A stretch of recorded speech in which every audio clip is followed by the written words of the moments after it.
Hello dear student, today we start exercise 5.2 question number 9 which is very important. ये जो दो question है, question number 9 और question number 10, वो डिफरेंशियबिलिटी के क्वेश्चन है. इसमें आपने प्रूव करना है कि ये फंक्शन जो दिए गया फंक्शन है वो डिफरेंशियबल है जिस पॉइंट पे आपने निकालना है या नहीं है. क्लियर बच्चों? तो देखिए इन क्वेश्चनों को बनाते हैं. उससे पहले अगर आपको मेरी वीडियोस पसंद आती हैं तो प्लीज मेरे यूट्यूब चैनल को लाइक कीजिए, शेयर कीजिए एंड सब्सक्राइब कीजिए. अगर अभी तक आपने मेरी पुरानी वीडियोस नहीं देखी हैं तो आप नीचे डिस्क्रिप्शन में जा सकते हैं, वहां मैंने पुराने चैप्टर्स की लिंक डाल दी है. डियर स्टूडेंट, अब देखिए क्वेश्चन नंबर 9 देखते हैं. ठीक, क्वेश्चन नंबर 9 क्या कह रहा है, ध्यान से समझिए. देखो एफ एक्स इक्वल्स टू कितना student, fx equals to mod x minus 1, x belongs to r. आपने ये प्रूफ करना है कि ये जो फंक्शन है वो x इक्वल्स टू 1 पर डिफरेंशियबल नहीं है. आपने ये दिखाना है कि x इक्वल्स टू 1 पर ये फंक्शन आपका डिफरेंशियबल नहीं है. तो देखो बच्चों, डिफरेंशियबिलिटी की डेफिनेशन जब मैं ये एक्सरसाइज स्टार्ट कर रहा था उससे पहली वाली वीडियो में बना रखी है. तो बच्चों ध्यान से समझिएगा, डेफिनेशन ऑफ डिफरेंशियबिलिटी क्या होती है. उसमें दो टर्म्स आपने देखने पड़ते हैं, RHD और LHD. RHD right hand derivative, जिसको आप रिप्रेजेंट करते हैं R F dash A. F dash A क्यों लिखा, क्योंकि हम इसकी जो डिफरेंशियबिलिटी है वो कहां चेक कर रहे हैं, फंक्शन की differentiability x equals to A पर. आ गई ना बात समझ में? तो देखो बच्चों, R F डैश A कितना होता है, limit h tends to 0 F A plus H minus F A upon H. बहुत अच्छे से मैंने इसको समझाया था आपको. और LHD क्या होता है, L F dash A equals to limit h tends to 0, यहाँ A प्लस की जगह में माइनस आ जाता है, F A minus H minus F A upon में H की जगह में माइनस H आ जाता है. ये A इसलिए आया x की जगह में क्योंकि हम इसकी differentiability x equal to A पर चेक कर रहे हैं. इस फंक्शन में हमने डिफरेंशियबिलिटी कहां चेक करनी है, x इक्वल टू 1 पर. तो इन फॉर्मूले में हम A की जगह में कितना रखेंगे, 1 रखेंगे. आ गई ना बात समझ में? Now put x equals to a equals to 1. हमने x इक्वल्स टू a रखा था और a की जगह में हम कितना रख रहे हैं, 1, क्योंकि हम डिफरेंशियबिलिटी कहां चेक कर रहे हैं, 1 पर. ठीक बच्चों, तो देखिए सबसे पहले हम राइट हैंड डेरिवेटिव निकालते हैं.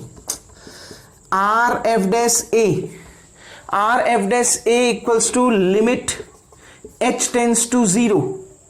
देखो बच्चों, इस a की जगह में, ये a की जगह में आपने क्या रखना है, 1 रखना है. a की जगह में आप क्या रख रहे हो बच्चों, 1 रख रहे हो. क्लियर? देखिए बच्चों, a की जगह में जब आप 1 रख रहे हो तो यहां पर देखो f a की जगह में 1 रखा, 1 plus h minus F1 upon H. देखो बच्चों, Fx आपको दे रखा है ना, आपने क्या करना है, ये F1 प्लस H, इसका मतलब आपने इस फंक्शन में x की जगह में कितना रख दोगे, 1 प्लस H. ये Fx आपको दे रखा है ना, ध्यान से देखो, Fx इक्वल्स टू कितना दे रखा है, मॉड x माइनस 1. तो सबसे पहले हमने क्या निकालना है, F1 प्लस H. कैसे निकलेगा, इस फंक्शन में x की जगह में कितना रख देंगे, 1 प्लस H. फंक्शन की वैल्यू किस पर निकाल रहे हैं, 1 प्लस H पर. तो रख दीजिए, कितना आ रहा है, देखो x की जगह में 1 प्लस H माइनस कितना, 1. देखो 1 से 1 कैंसिल, कितना आ गया बच्चों, मॉड H. यानी F1 प्लस H मिल गया, कितना, मॉड H. अब हमें क्या चाहिए, F1. देखो बच्चों, F1 कितना, इस फंक्शन में x की जगह में कितना, 1, तो x की जगह में 1 रख दीजिए, 1 माइनस 1, 1 माइनस 1 कितना, 0, और 0 का मॉड कितना बच्चों, 0. आ गई ना बात में, 0 का मॉड कितना बच्चों, 0. क्लियर? नाउ देखिए, इतनी हमें जरूरत थी, ये हमने निकाल दिया है. हमें इसकी जरूरत कैसे पता चली, हमने a की जगह में कितना रखा, 1, तो F1 प्लस H चाहिए, हमें निकाल दिया, और F1 चाहिए, वो भी निकाल दिया. कहां पर यू रख के निकालेंगे, जो शुरू में फंक्शन दे रखा है fx इक्वल टू, उसका यूज करके ये दोनों निकालेंगे. नाउ राइट हैंड डेरिवेटिव, जिसको आपने लिखा है R F dash 1 equals to limit h tends to 0. Dear student देखिए, F1 प्लस H कितना आया, मॉड H माइनस F1 कितना आया, 0 अपॉन कितना, H limit h tends to 0. Mod h का मतलब, मॉड के अंदर जो क्वांटिटी है वो पॉजिटिव है, यानी जब मॉड हटता है तो जो भी नंबर आएगा वो पॉजिटिव आएगा, यानी h, मॉड h का मतलब कितना है, h. तो ये कितना आ गया, h upon h.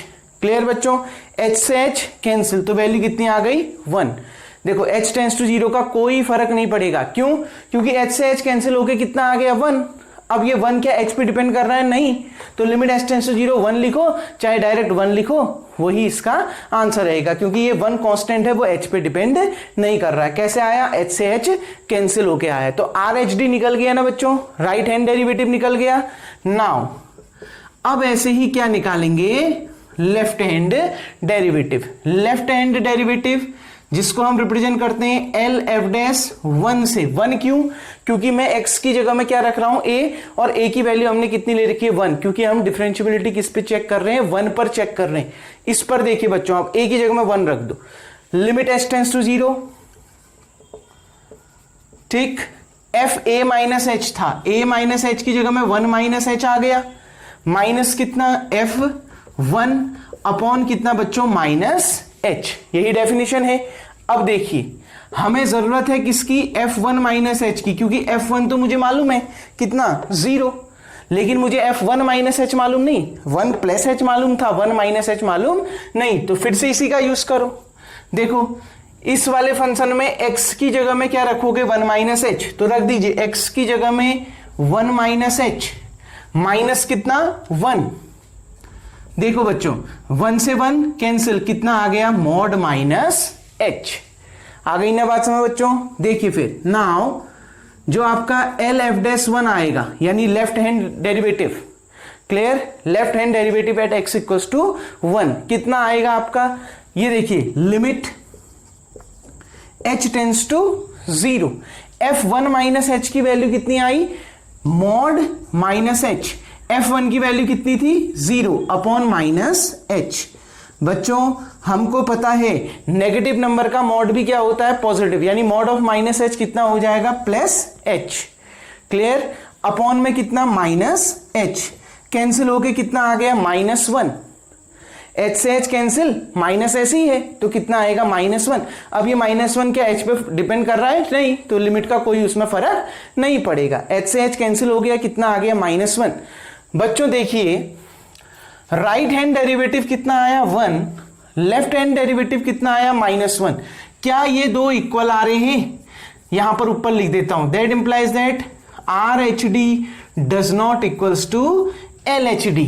Right hand derivative does not equals to left hand derivative, यानी that is F X is not differentiable at x equals to 1। इसका मतलब है ये जो फंक्शन है वो x इक्वल्स टू 1 पर डिफरेंशिएबल नहीं है। बहुत इजी है, डेफिनेशन का यूज करना है, और जिस पर आपने डिफरेंशिएबिलिटी चेक करनी है एक ही जगह में वो रख देना है।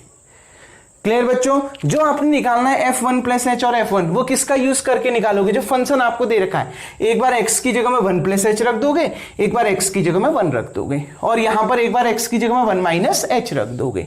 क्लियर बच्चों? बस आपको पता है नेगेटिव नंबर का मॉड भी क्या होता है? पॉजिटिव, यानी मॉड ऑफ माइनस h क्या हो गया? प्लस h, तो ये h हो गया अपॉन में माइनस h, h से h कैंसिल 1 आ गया, ये माइनस है तो क्या आ गया? माइनस 1। आर एच डी आ रहा है 1, एल एच डी आ रहा है माइनस 1, यानी वो दोनों इक्वल नहीं है, यानी गिवन फंक्शन आपका डिफरेंशिएबल नहीं है। उम्मीद करता हूं बच्चों आपको ये क्वेश्चन समझ में आ गया होगा। वीडियो को पॉज करके सबसे पहले आप इतना उतार लेंगे। अब बढ़ते हैं बच्चों क्वेश्चन नंबर 10 की ओर। Now dear student question number 10 देखते हैं। क्वेश्चन नंबर 10 में क्या कह रहा है? Function F X equals to greatest integer function x दिया हुआ है, x की वैल्यू 0 से बड़ी और 3 से छोटी है। आपने चेक करना है कि ये फंक्शन आपका differentiable, not differentiable at x equals to 1 and 2। आपने ये बताना है कि ये x इक्वल्स टू 1 और 2 पर डिफरेंशिएबल नहीं है।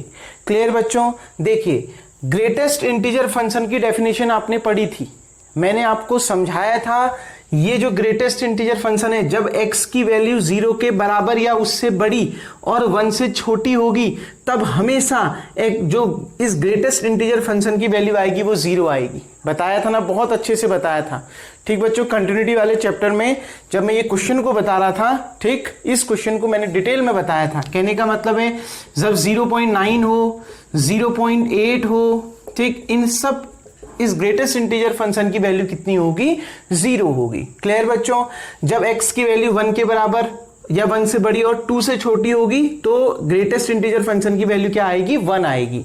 जैसे 1.9 हो चाहे 1.999 हो, उसमें भी फंक्शन जो ग्रेटेस्ट इंटीजर फंक्शन की वैल्यू आएगी वो 1 निकल के आएगी। जब x की वैल्यू 2 के बराबर या 2 से बड़ी और 3 से छोटी हो तब ग्रेटेस्ट इंटीजर फंक्शन की वैल्यू कितनी होगी, 2 होगी। ये मैंने बहुत अच्छे से आपको समझाया था।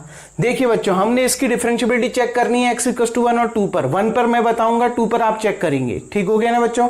देखिए एट x = 1 सबसे पहले हम RHD राइट हैंड डेरिवेटिव को देखते हैं। RF'1 a की जगह में मैंने डायरेक्ट 1 रख दिया क्योंकि 1 पर चेक कर रही। लिमिट s → 0 fa + s था, a की जगह में 1 रख दिया तो 1 + h माइनस f1/h। देखो बच्चों, अब इसमें क्या है, आपने ऑब्जर्व करना है बस, और कुछ नहीं है कि इसमें f1 + h क्या होगा। खुद देखिए आप, h क्या है, एक स्मॉल क्वांटिटी है जिसकी वैल्यू किसके बराबर हो जा रही है, 0 के बराबर हो जा रही है। मतलब एक छोटी से छोटी क्वांटिटी जो 0 के आसपास है। आ रही है बात में, मतलब वो 0.1 हो सकता है, 0.112 हो सकता है, 0.113 हो सकता है। जब आप 1 में 0.1 ऐड करते हैं तो कितना आएगा, 1.1। इस ग्रेटेस्ट इंटीजर फंक्शन की वैल्यू कितनी आएगी, 1। मैंने बताया ना, जब x की वैल्यू 1 के बराबर या 1 से छोटी, 1 के बराबर या 1 से बड़ी और 2 से छोटी होती है तब ग्रेटेस्ट इंटीजर फंक्शन की वैल्यू क्या आती है, 1। यानी जब f1 + h है, यानी इसकी जगह में आपने क्या रखा है, ये आपने x की जगह में क्या रखना है, ये जो ग्रेटेस्ट इंटीजर फंक्शन है उसकी जगह में आपने क्या रखना है, 1 + h माइनस, चलो यहीं पर देखिए बच्चों, RF'1 limit h tends to 0, आपने ये fx की जगह में, x की जगह में 1 + h रख देना है, माइनस f1। देखो f1 इस x की जगह में कितना आ जाएगा, 1 आ जाएगा, अपॉन कितना, h। देखो बच्चों, h एक स्मॉल क्वांटिटी है जो टेंड्स टू 0 है, मतलब जो लगभग 0 के नजदीक है। वो 1.1 भी हो सकता है, 1.2 भी, ये 0.2 भी हो सकता है, 0.234 भी हो सकता है।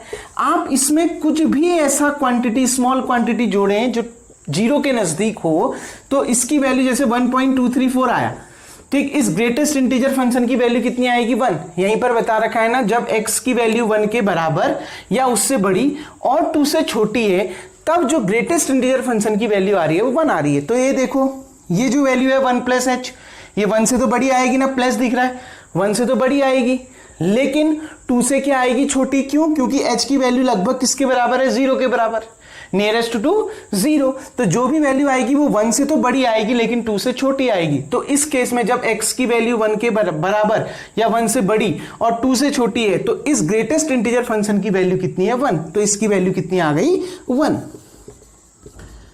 देखिए 1, ठीक। माइनस जब x की वैल्यू 1 है तब ग्रेटेस्ट इंटीजर फंक्शन की वैल्यू क्या है, 1 है।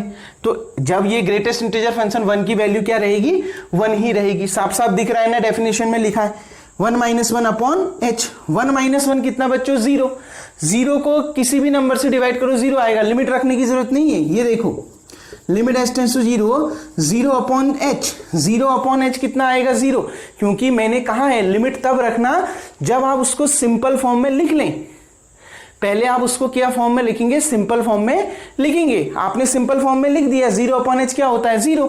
अब 0 क्या h पर डिपेंड कर रहा है, नहीं कर रहा है। तो इस फंक्शन की वैल्यू क्या आएगी, ये जो राइट हैंड डेरिवेटिव की वैल्यू आएगी वो क्या आएगी बच्चों, 0 निकल के आएगी। क्लियर। अब आगे बढ़ते हैं, देखिए इसको रफ कर देता हूं। अब हम निकालेंगे बच्चों लेफ्ट हैंड डेरिवेटिव, यानी LF'1। तो लिमिट h टेंड्स टू 0, ये यहां पर देखो a की जगह में 1 रखोगे तो 1 - h माइनस 1 अपॉन में कितना आएगा बच्चों, -h। आ गई ना बात समझ में। अब देखिए limit h tends to 0, f1 - h, मतलब x की जगह में आप यहां पर क्या रखोगे, 1 - h। तो क्या आ जाएगा, greatest integer function of 1 - h minus greatest, ये f1 है, ठीक। f1 मतलब greatest integer function of 1 upon कितना बच्चों, -h। आपने क्या किया, इस फंक्शन में x की जगह में कितना रख दिया, 1 - h, और एक बार x की जगह में 1 रख दिया। अब देखिए limit h tends to 0, 1 minus h, greatest integer function 1 minus है, मतलब जो भी वैल्यू है वो 1 से छोटी है और h की वैल्यू 0 के नजदीक है, मतलब 0.1, 0.2, 0.234 ऐसा होगा। तो जो भी वैल्यू आएगी वो 1 से क्या आएगी, छोटी आएगी, 1 माइनस है 1 से छोटी आएगी, लेकिन 0 से क्या आएगी, बड़ी आएगी। तो देखो बच्चों, जब x की वैल्यू 0 के बराबर या 0 से बड़ी है और 1 से छोटी है तो ग्रेटेस्ट इंटीजर फंक्शन की वैल्यू क्या आ रही है, 0, मतलब इसकी वैल्यू क्या आएगी, 0 minus greatest integer function of 1 की वैल्यू तो 1 ही है। ये देखो x की वैल्यू जब 1 के बराबर है तो ग्रेटेस्ट इंटीजर फंक्शन की वैल्यू क्या है, 1 है। क्लियर, अपॉन कितना, माइनस h। देखिए limit h tends to 0, 0 minus 1 minus 1 अपॉन minus h, limit h tends to 0, minus से माइनस कैंसिल, 1 अपॉन h। अगर आप इसमें h की जगह में 0 रखते हो, 1 अपॉन 0 दैट इज इंफिनिटी, यानी ये क्या आ गया बच्चों, नॉट डिफाइंड। ये तो डिफाइंड ही नहीं है, लिमिट एग्जिस्ट ही नहीं कर रही है।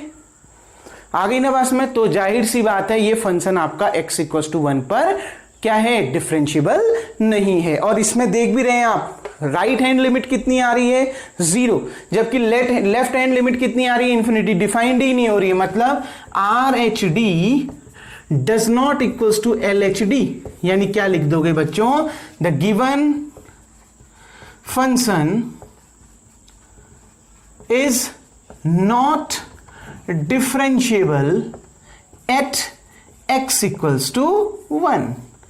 क्लियर, यानी क्या आ गया, जो ये दिया गया फंक्शन है बच्चों वो x इक्वल्स टू 1 पर डिफरेंशिएबल नहीं है। क्यों, क्योंकि उसकी राइट हैंड डेरिवेटिव और लेफ्ट हैंड डेरिवेटिव आपका इक्वल नहीं आ रहा है, और लेफ्ट हैंड डेरिवेटिव तो डिफाइंड ही नहीं हो रहा है। जब डिफाइंड ही नहीं हो रहा तो वो आपका डिफरेंशिएबल नहीं होगा। अब ऐसे ही आप x इक्वल्स टू 2 पर निकालोगे, ठीक, यहां पर 2 प्लस h आ जाएगा, 2 प्लस h मतलब 2 से बड़ा लेकिन 3 से छोटा। क्लियर बच्चों, तो 2 से बड़ा 3 से छोटे में फंक्शन की वैल्यू कितनी आ गई, 2। f2 यहां पर 1 की जगह में 2 आ जाएगा, f2 पर भी फंक्शन की वैल्यू क्या है, 2, 2 माइनस 2 0, 0 अपॉन h कितना, 0, पहली वैल्यू तो उसमें भी क्या आएगी, 0। अब देखो दूसरा 2 माइनस h, अगर आप 2 माइनस h करते हैं मतलब 2 से छोटा, तो उसमें फंक्शन की वैल्यू 1।